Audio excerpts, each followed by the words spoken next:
اور ہمارے پاس تو فرسٹ ہینڈ نالج ہے. رات کو بھی میرے ایک اسٹوڈنٹ سے بات ہوئی جو اسی فیکٹری میں اس وقت اندر موجود تھے. 70+ لوگ اس فیکٹری میں موجود تھے. اور یہ جو میں بات آپ کو بتانے لگا ہوں یہ ابھی تک کسی چینل نے ڈسکلوز نہیں کی ہے, نہ شاید یہ کریں. سب سے بڑا جھوٹ تو چینلز پہ یہ بولا جا رہا ہے کہ وہ جو آفیسر تھا سری لنکن وہ اس فیکٹری کا ملازم تھا. وہ اس فیکٹری کا ملازم ہے ہی نہیں تھا.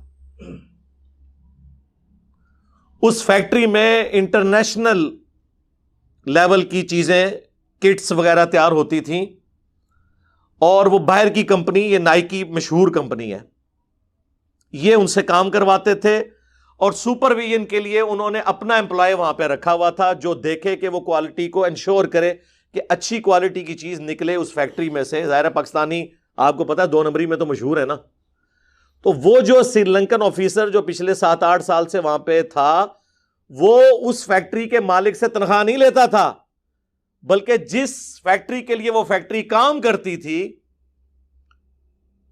اس سے وہ تنخواہ لیتا تھا. وہ آؤٹ سائڈر تھا کوالٹی کنٹرول کرنے کے لیے وہاں پہ. اور کوالٹی کنٹرول کرنے والے جو لوگ ہیں, اب میں بھی ایک جنرل مینیجر لیول کے اوپر میں نے مختلف پوسٹ کے اوپر سرو کیا ہے, بینگ اے میکینیکل انجینئر سرکاری اداروں کے اندر. کوالٹی کنٹرول والے کی تو وہ سینڈوچ بنا ہوتا ہے دونوں طرف سے. اس سے لوگ ویسے تنگ تھے, ایون اس فیکٹری کا مالک بھی تنگ تھا, کیونکہ وہ کہتا تھا اس کی سختی کی وجہ سے کچھ ملازمین چھوڑ کے چلے گئے ہیں. سختی یہ تھی کہ بھئی صحیح کام کرو. وہ پاکستانی قوم تو کرنے کے لیے تیار نہیں ہے. ہاں تیار ہے اپنے ملک میں نہیں, دوسرے ملکوں میں جا کے, وہاں جا کے اچھا کام کرے گی. تو وہ بھی تنگ تھا, باقی ملازمین بھی تنگ تھے. غصہ یہ تھا اور نکالا توہین مذہب کے نام کے اوپر. تو یہ تو کوئی میڈیا نہیں بتا رہا کہ وہ بندہ تو ملازم ہی نہیں تھا, اور لوگ کہہ رہے ہیں یار مالک نے نہیں بچایا. مالک نے کیوں بچانا تھا؟ مالک شامل ہے بیچ میں. سیکیورٹی گارڈز 10 کے قریب موجود تھے, کسی نے نہیں بچایا. کیوں بچانا تھا؟ وہ شامل ہیں بیچ میں. تو وہ ہمارے اسٹوڈنٹ بتانے لگے, رات کو میری ڈیٹیل فون پہ بات ہوئی. وہ کہتے ہیں میں بھی وہاں پہ ملازم. وہ کہتے ہیں ہم صرف 3 بندے تھے جنہوں نے ہلکی سی آواز اٹھائی کہ یہ کام نہ کرو. باقی 70 جو لوگ تھے انہوں نے کہا اچھا اس کو تو بعد میں دیکھیں گے, پہلے اینوں پونیں گے اسی. تو کہتے ہیں ہم تو جان چھڑا کے فیکٹری سے باہر نکلے. تو میں نے ان کو کہا کہ اللہ کا شکر ہے اس پلیٹ فارم سے جڑنے کی وجہ سے آپ کی آخرت تو انشاءاللہ بچی ہے, دنیا بھی بچ گئی ہے کہ آپ اس گناہ کے اندر شریک نہیں ہوئے. لیکن ان لوگوں نے لحاظ نہیں کیا. اور سٹیکر بھی کیا, وہ صفائی کا سلسلہ وہ کافی عرصے سے ان کا آپس میں چل رہا تھا کہ صفائی کا اہتمام کرو, اور اسی سلسلے میں کوئی رنگ و روغن کا یا اس طرح کا سلسلہ بھی تھا. وہاں پہ وہ ایک سٹیکر تھا, انہوں نے راہ چلتے ہوئے جس طرح وہ پوسٹر پرانے, ہم بھی گھروں میں سے یار کئی بار پرانے بینرز اتارتے ہیں, انہوں نے ایک بینر اتارا اور یہ جو بکواس کر رہے ہیں ڈسٹ بن میں پھینکا. جھوٹ ہے. CCTV کیمراز 160 ان کی ویڈیوز. اور وہ بھی بھائی مجھے بتانے لگے کہ وہ فیکٹری ملازمین اتنے ہوشیار تھے کہ انہوں نے وہ DVR بھی غائب کرنے کی کوشش کی کہ ویڈیو نہ پولیس کے ہتھے چڑھ جائے. وہ تو اس شخص کی دلیری ہے کہ اس نے پولیس والوں کے حوالے وہ ویڈیوز کر دی, ورنہ ویڈیوز بھی انہوں نے ڈیلیٹ کروا دینی تھی جو اندر ریکارڈ ہوئی ہیں. اندازہ کریں آپ کتنے ہوشیار ہیں یہ لوگ. تو وہ اس نے ڈسٹ بن میں نہیں پھینکا, اتار کے اس نے ایک جگہ پہ رکھا, اور بعد میں اس کو بتایا گیا بھائی میرے تے گستاخی ہو گئی ہے. ہاں وہ اس نے معذرت کر لی, معاملہ رفع دفع ہو گیا. لیکن میں نے وہی بتایا نا, عدالت چھوڑ دیتی ہے, اللہ معاف کر دیتا ہے, عوام نہیں معاف کرتی. انہوں نے کہا بڑا اچھا موقع ملا ہے, ان لانے آئے نہ تھے اسی غصہ, میٹنگ کال کر کے. خیر ان کو ٹائملی کسی نے بتا دیا کہ بھائی آپ نکلیں یہاں سے, یہ تو نہیں چھوڑیں گے. اور وہ بیچارہ اپنی طرف سے جان بچانے کے لیے چھت پہ گیا ہے, سولر پینلز کے نیچے چھپنے کی کوشش کی ہے, لیکن پیچھے مجاہدین پہنچ گئے ہیں, اور جس بے دردی سے انہوں نے ان کو قتل کیا ہے. اور یعنی ایک بڑے لیول کا جو پتھر ہوتا ہے نا, یہ جو آپ کو سڑکوں پہ نظر آتے ہیں نا بڑے بڑے پتھر, وہ جو پارٹیشن کے لیے ہوتے ہیں سیمنٹ کے, وہ مارا ہے اس کے اوپر. تو ظاہر ہے کیا اس کا بچنا تھا. آپ پوسٹ مارٹم کی رپورٹ نہیں آئی, کوئی ہڈی نہیں بچی ہوئی, دماغ بھی باہر نکل آیا ہے, ٹھیک ہے نا جی. ظاہر ہے یہی کچھ تو آپ کریں گے. لاش کو تو آگ انہوں نے بعد میں لگائی ہے, اس وقت تک تو پولیس بھی آ چکی تھی, کم از کم یہ لاش کی بے حرمتی ہونے سے تو بچا سکتی تھی, لیکن پولیس نے نہیں یہ کیا. لوگ کہتے ہیں جی وہ موب زیادہ تھا اس لیے. اور میرے بھائی پولیس والے بھی تو وہی عقیدہ رکھتے ہیں نا ان کی بھی تو تربیت وہ اسی عوام کا حصہ ہے نا. یہ جو پشاور میں تھا وہ غازی خالد جس کو کہہ رہے تھے کدھر ہے اب؟ اس وقت تو وکیل اس کے ہاتھ پاؤں چوم رہے تھے. اندر ہے نا, اس کی تو زندگی برباد کر دی نا تم لوگوں نے برین واشنگ کر کے. اس کے ساتھ پولیس والے سیلفیاں بنا رہے تھے, یہاں بھی لاش کے ساتھ سیلفیاں بنا رہے تھے, آپ نے نہیں دیکھا؟ اس قوم کی کیا اصلاح ہونی ہے جن کی گھٹی کے اندر اس طرح کی وحشت ناک رویے انہیں پلا دیے گئے ہیں؟ وہاں سے پھر یہی کچھ نکلے گا. تو ٹھیک ہے, ہم تو بھگتنے ہیں, بڑوں نے بھی بھگتنا ہے, دنیا میں نہ بھگتے آخرت میں تو جا کے بھگتیں گے. ہمارا کام تو صرف ہائی لائٹ کرنا ہے, عوام الناس کو ایجوکیٹ کرنا ہے کہ بچ جائیں ان مولویوں سے, بہت خطرناک ہیں. اور میں آپ کو بتاؤں یہ جتنے لوگ آ کے مذمت بھی کر رہے ہیں, منافقانہ مذمتیں یہ سارے لوگ کر رہے ہیں. میں آپ کو علا وجہ بصیرت کہہ رہا ہوں, کوئی بندہ اندر سے اس واقعے کی مذمت کرنے کے لیے تیار نہیں ہے. اس کا اگر آپ کو ثبوت چاہیے تو میرا خیال ہے یہ آپ کو جتنے وی لاگز نظر آ رہے ہیں سب جذباتی باتیں کر رہے ہیں. میں نے ساروں کے دیکھ لی ہیں, جتنے بڑے بڑے اینکرز ہیں, میں نام نہیں لیتا پھر وہ کہیں گے یار علی بھائی نے ہمارے بھی وی لاگ کو مسترد کر دیا. کام اگر کسی بندے نے کیا نا تو ایک بندہ ہے, وہ سلیم صافی ہے. اس نے رات کو 1.25 گھنٹے کا پروگرام کیا ہے جرگا جیو کے اوپر,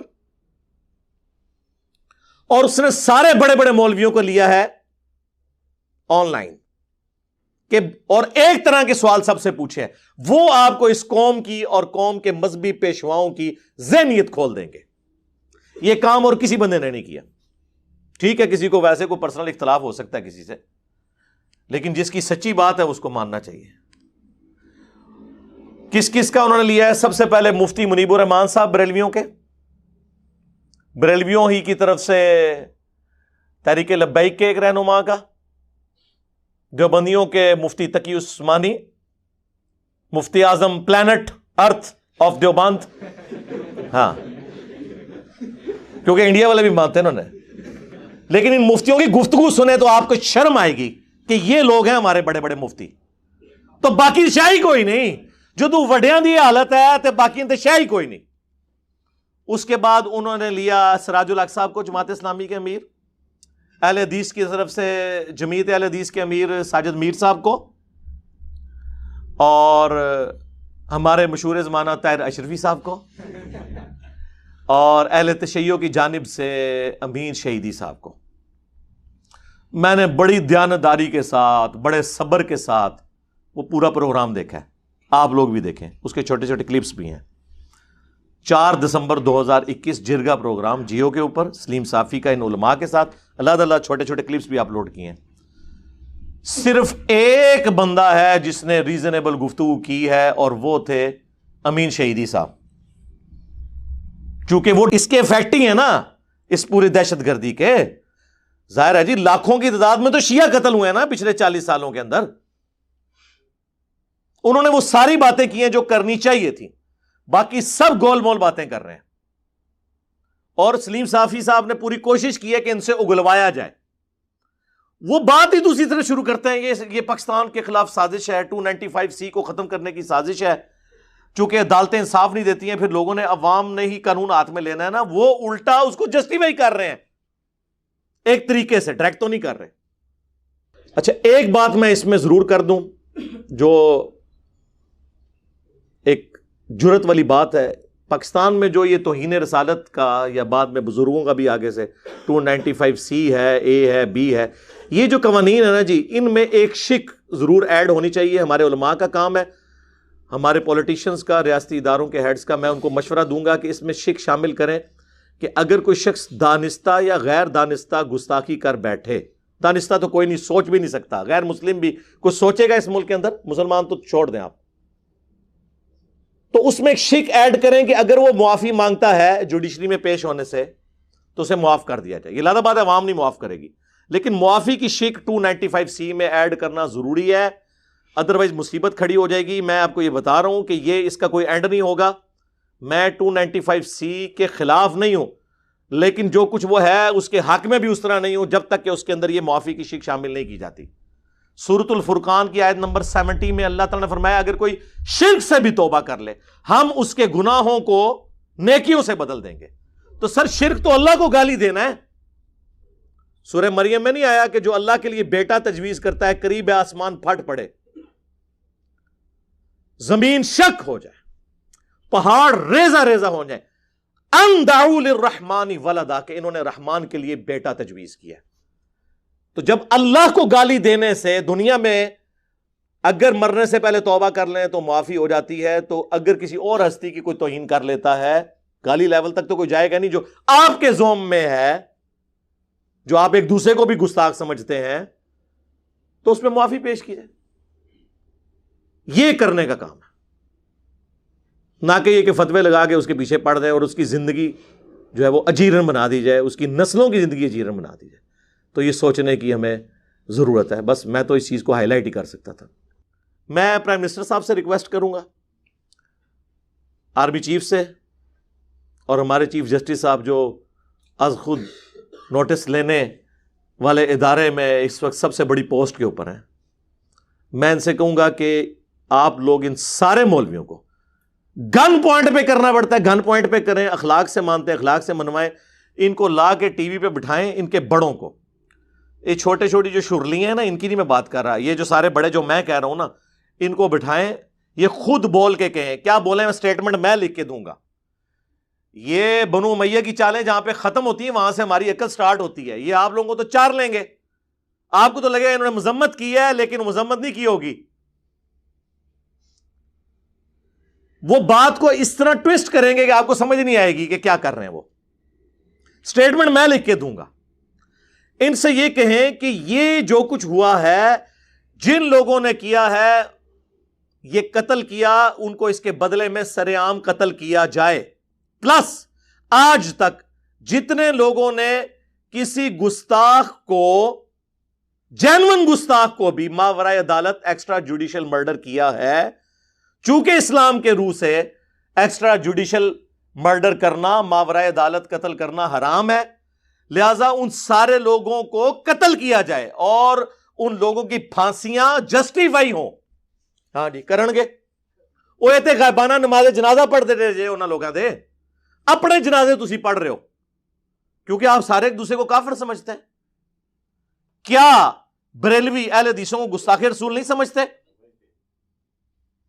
تو سارے اہل حدیثوں کی لاشیں اسی طرح جلیں گی اگر بریلویوں کی حکومت آ گئی. یہ بات یاد رکھیے گا. اور سارے بریلوی جتنے بھی ہیں, ان کو اہل حدیث کیا مشرک نہیں سمجھتے؟ تو اگر اہل حدیثوں کی حکومت آ گئی تو ان بریلویوں کی لاشیں آپ کو آگ میں جلتی ہوئی نظر آئیں گی. یہ میری بات آپ نوٹ کر لیں. یہ ایک دوسرے کو مسلمان نہیں سمجھتے, آپ کو دھوکہ دیتے ہیں. اس کی بھی سٹیٹمنٹ میں آپ کو لکھ کے دیتا ہوں کہ انہیں ان کے بڑے لکھ کے دیں کہ ہمارے سوا جتنے فرقے ہیں, اگرچہ ہم انہیں گمراہ سمجھتے ہیں, لیکن ایک نہ ایک دن یہ اپنا عذاب بھگت کے جنت میں جانے میں کامیاب ہو جائیں گے. آپ کو ایک عالم بھی یہ بات لکھ کے دینے کے لیے تیار نہیں ہوگا, کیونکہ وہ پھر ان کو ماننا پڑ جائے گا کہ یہ مسلمان ہے. ویسے کہہ دیں کہ ہم مسلمان مانتے ہیں, لیکن وہ تقیہ کریں گے, توریتاً بات کر رہے ہوں گے. اس طرح آپ کو کبھی نہیں لکھ کے دیں گے. اور کیسے لکھ دیں, ان کے بڑے ایک دوسرے کو اسلام سے نکال گئے. کس کس چیز کا رونا رویا جائے. اب بات کہاں سے شروع ہوئی تھی, کدھر نکل گئی ہے. لیکن یہ ساری باتیں اس موقع پر میں اپنی اس نیشن کو ایک مسلح کی حیثیت سے, ایک ڈاکٹرن دینے والے پیشوا نہ کہیں, اسپیکر کی حیثیت سے, یہ بڑا اچھا موقع ہے کہ میں ان کو ڈائریکشن دے دوں, تاکہ ہمارے ماں باپ کو تو ورگلایا تھا, ہمارے آباء و اجداد کو تو ان کے بڑے بڑے بابے ورگلا گئے, ہماری آنے والی نسلیں تو ان لوگوں کے شر سے بچ جائیں انشاءاللہ تعالی. یہ میں آپ کو بتا دوں, تبدیلی آ چکی ہے. اب لوگ اس حوالے سے ایجوکیٹ ہو رہے ہیں, اللہ کا شکر ہے. سوشل میڈیا اللہ کی طرف سے وہ نعمت ہے جس نے ہمارے بچوں کو پولیٹیکلی بھی میچور کر دیا اور ریلیجن کے پوائنٹ آف ویو سے بھی میچور کر دیا. جو دو نمبری کر رہا ہے, خواہ وہ کسی سیاسی جماعت سے ہے, کسی ریاستی ادارے سے ہے, کسی مذہبی جماعت سے ہے, سب کی دو نمبریاں کھل کے سامنے آ رہی ہیں. بچ کوئی نہیں رہا, اللہ کا شکر ہے. میں اس کو نعمت سمجھتا ہوں. اور یہ بھی ابھی سوشل میڈیا نے ٹیک اپ نہ معاملہ کیا ہوتا ہے, انہوں نے دبا جانا تھا یہ والا مسئلہ بھی. اب یہ لاکھ کہتے رہے جی ہم جو ہے وہ اظہار یکجہتی کرتے ہیں جی, فلاں کرتے ہیں جی. بندہ مر گیا, ان بندہ کیڑا واپس آنا ہے. لاش آپ لوگوں نے جلا دی, اب پیچھے کیا بچ گیا؟ باتیں ان کی سنیں, بس اس کے علاوہ ان کے پاس کرنے کو کچھ نہیں ہے. اس کا حل یہ ہے کہ اعلانیہ سزائیں ہوں، ان کو جتنے لوگ پکڑے گئے ہیں اعلانیہ سزائیں ہوں، اور اسی طریقے سے سزا ہو جو سورۃ المائدہ میں آیا ہے کہ آنکھ کے بدلے آنکھ، پہلے جان کے بدلے جان، آنکھ کے بدلے آنکھ، ناک کے بدلے ناک، کان کے بدلے کان، دانت کے بدلے دانت، اور ہر زخم کے بدلے اتنے لیول کا زخم. یہ سورۃ المائدہ میں اللہ نے فرمایا یہ اللہ کی طرف سے سزا ہے.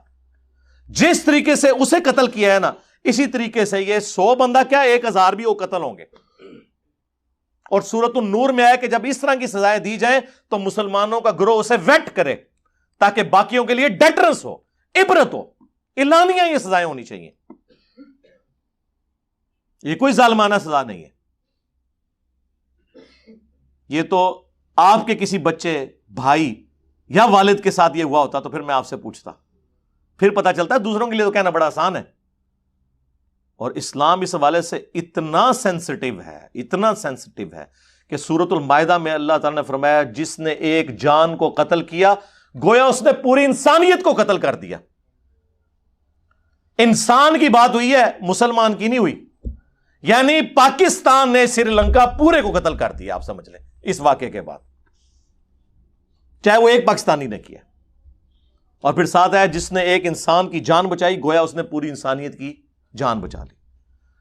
اور اس کا کلائمیکس وہ سورہ البقرہ کی آیت ہے وَلَكُمْ فِي الْقِصَاصِ حَيَاةٌ يَا أُولِي الْأَلْبَابِ لَعَلَّكُمْ تَتَّقُونَ. اے لوگو، اے عقل والو، قصاص میں پوری انسانیت کی زندگی چھپی ہوئی ہے تاکہ تم تقوی اختیار کر سکو، ڈر جاؤ. باقی جرائم میں تو اللہ نے کہا کہ معاف کرو، معافی کی روش اختیار کرو، اللہ بدلہ دے گا. لیکن قتل کے بدلے میں اللہ نے ڈسکریج کیا ہے کہ اس کے بدلے دیت نہ لی جائے، معافی نہ کی جائے، اگرچہ جائز ہے ایز اے لاسٹ ریزارٹ. کہا گیا وَلَكُمْ فِي الْقِصَاصِ، قتل کے بدلے قتل کرنے میں پوری انسانیت کی زندگی چھپی ہوئی ہے. کیونکہ قتل کے بدلے قتل ہوگا. آپ مجھے بتائیں اگر یہ قتل کے بدلے قتل کر کے عبرتناک سزا دی جائے اس طرح کے لوگوں کو تو آندہ کوئی سوچے گا بھی؟ لوگوں کو پتا ہوتا ہے جناب کام ڈالو، اپنی جنت بھی پکی، اپنے پچھلوں کی دنیا بھی پکی. مرنے کے بعد مزار آپ کا بنے گا، اس پہ چندے آئیں گے، آپ کی نسلیں سنور جائیں گی، اور آپ کے جنازے میں لاکھوں لوگ شریک ہوں گے. جی نہیں ہوتے لاکھوں لوگ شریک؟ ہاں، یہ ہماری حالت ہے. تو یہ تو آپ سمجھ لیں دنیا اور آخرت انورٹڈ کاما میں سنوارنے کا ایک ذریعہ بن چکا ہے ان لوگوں کا. صحیح بخاری میں ہے سیدنا عمر فاروق رضی اللہ تعالیٰ عنہ کو ایک ناحق قتل کی خبر پہنچی. آپ نے اس میں فرمایا کہ اگر یہ پورا علاقہ بھی اس قتل میں شریک ہوا میں سب کو قتل کروا دوں گا. اور اس کو سپورٹیو اور روایت ہے، اگرچہ اس کی سند کمزور ہے، لیکن اس بخاری کی حدیث کی وجہ سے میں اس حدیث کو صحیح سمجھتا ہوں جو جامعہ ترمذی میں موجود ہے کہ اگر زمین و آسمان کی ساری مخلوقات مل کے ایک مسلمان کو قتل کر دیں یا ایک انسان کو قتل کر دیں، اللہ اس چیز کی پرواہ نہیں کرے گا. اللہ تعالیٰ پوری کائنات کو جہنم میں پھینک دے گا. اللہ کو کوئی پرواہ نہیں. اللہ کے نزدیک انسانی جان کی یہ قدر ہے. بخاری اور مسلم دونوں میں حدیث ہے قیامت کے دن سب سے پہلے قتل کے مقدمے کا فیصلہ ہوگا. حقوق اللہ میں سب سے پہلے نماز کا فیصلہ ہوگا جو ابو داؤد میں حدیث ہے، لیکن حقوق العباد کے معاملے میں پہلے قتل کا فیصلہ ہوگا. اور یہ حدیث بخاری مسلم میں. پھر جامعہ ترمذی میں سنن ابی داؤد کے اندر حدیث موجود ہے کہ قیامت والے دن قاتل اپنے مقتول کو پیشانی کے بالوں سے گھسیٹتا ہوا اللہ کے عرش کے پائے کے پاس پہنچ جائے گا، اس حال میں کہ اس کی رگوں سے خون بہ رہا ہوگا، اور کہے گا یا اللہ اس نے مجھے دنیا میں قتل کیا تھا، آج مجھے بدلہ چاہیے کہ اس نے میری جان کیوں لی تھی. اور سنن نسائی میں تو آگے الفاظ ہیں اے حکمرانوں کسی کے ناحق قتل پر مدد نہ کرو دوسرے کی. یہ بھی الفاظ موجود ہیں. پھر جامعہ ترمذی کے اندر، سنن ابی داؤد کے اندر، سنن ابن ماجہ میں موجود ہے کہ ایک مسلمان کی حرمت کعبے کی حرمت سے بھی زیادہ ہے. ظاہر ہے کہ پھر یہ والے معاملات تو ہوں گے نا. سنن ابی داؤد میں حدیث ہے کہ یا اللہ قیامت کے دن شرک کو معاف نہیں کرے گا یا کسی مومن کے قتل ناحق کو معاف نہیں کرے گا. اچھا بعض لوگوں کے دماغ میں خیال آ رہا ہوگا کہ زیادہ تر تو مسلمان کے قتل کے بارے میں تو قرآن سے تو میں نے انسانیت کا قتل پڑھا.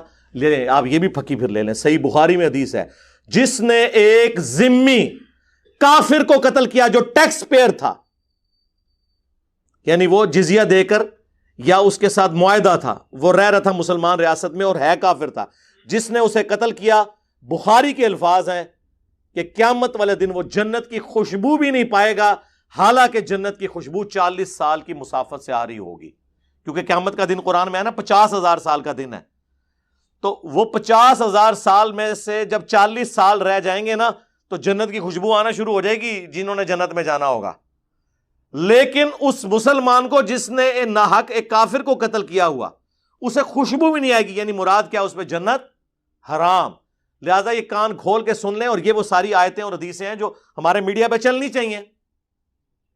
یہ تو مسلمان کو قتل کر رہے ہیں. آج پاکستان میں ایک مسلمان کو ہندو عیسائی سے خطرہ نہیں ہے, دین پہ بولتے ہوئے مسلمان سے خطرہ ہے. مجھے بتائیں, آپ کسی ہندو کو دین کی دعوت دیں, آپ کو یہ خطرہ نہیں ہوگا پاکستان میں کہ وہ آپ کو مارے گا, لیکن کسی مسلمان کو اس کے مسلک کے خلاف قرآن و سنت جسے وہ خود بھی مانتا ہو دکھائیں تو آپ کو یہ ڈر لگا رہے گا کہ یہ تو پھڑکا دے گا مجھے. اس لیے تو آپ کے جو بھی علماء ہیں دوسرے ملکوں میں جا کے نہیں بیٹھے ہوئے. جاوید احمد غامدی صاحب, ٹھیک ہے مجھے بھی ان سے علمی اختلاف ہے, لیکن کیا ان کو حق نہیں کہ اپنا پوائنٹ آف ویو بیان کریں؟ اور جب اس ملک میں چشتی رسول اللہ پارٹی والے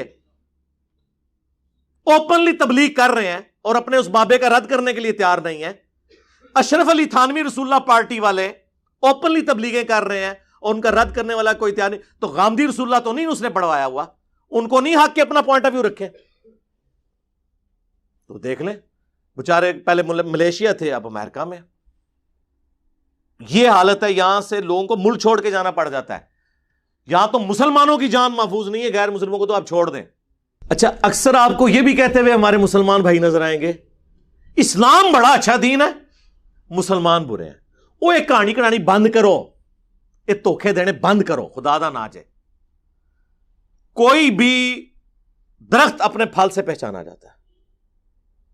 یہ اب کافروں کو قائل کر سکتے ہیں کہ اسلام بڑا اچھا دین ہے, وہ کہیں گے اچھا اتنا چنگا ہے, پوری دنیا کی زندگی اجیرن بنا دی ہوئی ہے مسلمانوں نے. ہم کہیں گے نہیں نہیں, یہ تو اسلام کے ریپرزینٹیٹو نہیں ہے جی, یہ چاند ایک لوگ ہیں. اور بھائی آپ کے ہی لوگ ہیں. جب تک ہم خود مثالی مسلمان نہیں بنتے, جب مسلمان کے شر سے ڈر رہا ہے کہ مجھ پہ توہین مذہب کا الزام دوسرا مسلمان نہ لگا دے, ہم کافر کو کس منہ سے کہیں گے کہ بھائی جی آپ اسلام قبول کریں, دیکھیں اسلام بڑا اچھا دین ہے, مسلمان برے ہیں. یہ جذباتی جملے ہیں میرے بھائی, یہ آپ کی کسی نے نہیں ماننے جب تک آپ پریکٹیکلی ثبوت نہیں دیں گے کہ واقعی اسلام اچھا دین ہے, اور اتنا اچھا دین ہے کہ ماشاءاللہ کوئی مسلمان چلنے کے لیے تیار نہیں ہو رہا. اتنا چنگا دین ہے اور پوری دنیا کو اس پہ چلوانے کے لیے تیار ہو رہا ہے. تو اس میں اسلام کا کوئی قصور نہیں ہے, یہ بات ٹھیک ہے مسلمانوں کا ہے, لیکن مسلمان بھی کس منہ سے پھر جا کے غیر مسلموں کو اسلام کی طرف بلائیں گے؟ وہ تو آپ کو کہیں گے یہاں تو مسلمان محفوظ نہیں, ان کو ہم یہاں پناہ دے رہے ہیں, اور تم ہمیں کہہ رہے ہو اسلام قبول کرو تو امن میں آ جاؤ گے. اسلام کا تو مطلب ہی امن ہے دنیا اور آخرت میں. واہ واہ واہ. وہ کہیں گے یہ امن ہے کہ آپ کے سارے مولوی مسلمانوں کے شر سے بھاگ کے ہمارے پاس بنا لیے ہوئے ہیں, اے جی امن تھوڑا کر لو گل. یہ کہانیاں کرانیاں بند کرو. کبوتر کی طرح آنکھیں بند کرنے سے کچھ نہیں ہونا, بلی غائب کوئی نہیں ہونی. آنکھیں بند کریں, تھوڑی دیر میں آپ کی گردن مروڑ دے گی, اور جس طرح اس وقت مروڑی جا چکی ہے. پاکستان میں اکثریت کا حال کیا ہے وہ آپ کے سامنے ہے. اس ملک کے حالات کے بارے میں دعائی کی جا سکتی ہے, اور یہ ہر بندے کی انڈیویجول کی ذمہ داری ہے کہ دوسرے کو ایجوکیٹ کرے کہ ان لوگوں کے ان نرغوں میں نہ ہو, یہ آپ کو کسی اور طرف لے جائیں گے. انہوں نے آپ کی دنیا تو برباد کرنی ہے, آخرت بھی برباد کر دینی ہے. اور پریکٹیکلی آپ دیکھ رہے ہیں کہ آخرت انہوں نے برباد کر دی ہوئی ہے, چھوڑا تو کچھ نہیں ہمارا. تو چھوٹی چھوٹی باتوں کو گستاخ رسول کا نام دے کے, توہین مذہب کا نام دے کے اپنی ایکٹیویٹیز پرفارم کرتے ہیں. آخر میں پرائم منسٹر صاحب سے اور آرمی چیف سے اور ہمارے چیف جسٹس صاحب ہیں, ان سے ریکویسٹ کروں گا ہوش کے ناخن لیں. یقیناً میری بدگمانی ہے آپ ساروں کے بارے میں, حسن ظن تو نہیں کہنا چاہیے کہ آپ لوگوں نے تو ریٹائرمنٹ کے بعد یہاں سے نکل جانا ہے. ہمیں اس آگ میں نہ جھونک کے جائیں اور منطقی انجام تک اس معاملے کو پہنچائیں, سرعام ان کو سزائیں دی جائیں, تاکہ ہماری آنے والی نسلیں اس شر سے محفوظ ہو سکیں انشاءاللہ تعالی. بس ہم صرف ہائی لائٹ ہی کر سکتے تھے. میں یعنی شاید اس پوری گفتگو میں کوئی سخت باتیں بھی کر گیا ہوں، لیکن آپ اس کے پیچھے جو میری تھیم ہے اس کو آپ سمجھنے کی کوشش کریں. اور میں آپ کو جو باتیں بتا رہا ہوں یہ آپ کو نہ کوئی مذہبی پلیٹ فارم والا بتائے گا، نہ سول سوسائٹی سے کوئی بیچارہ جرت کرے گا یہ باتیں آپ کو کرنے کی. اس کو تو ویسے ہی کسی نے نہیں ماننا. مذہبی لوگ تو اس پورے سسٹم کے بینیفیشری ہیں، انہوں نے تو یہ باتیں آپ سے کرنی نہیں ہیں. میں نے کوشش کی ہے کہ مختصر وقت میں جو اپنا درد دل تھا وہ آپ لوگوں کے سامنے رکھ دوں. صلو علی محمد و آل محمد. اللہم صلی علی محمد وعلی آل محمد و اصحاب محمد اجمعین الی یوم الدین.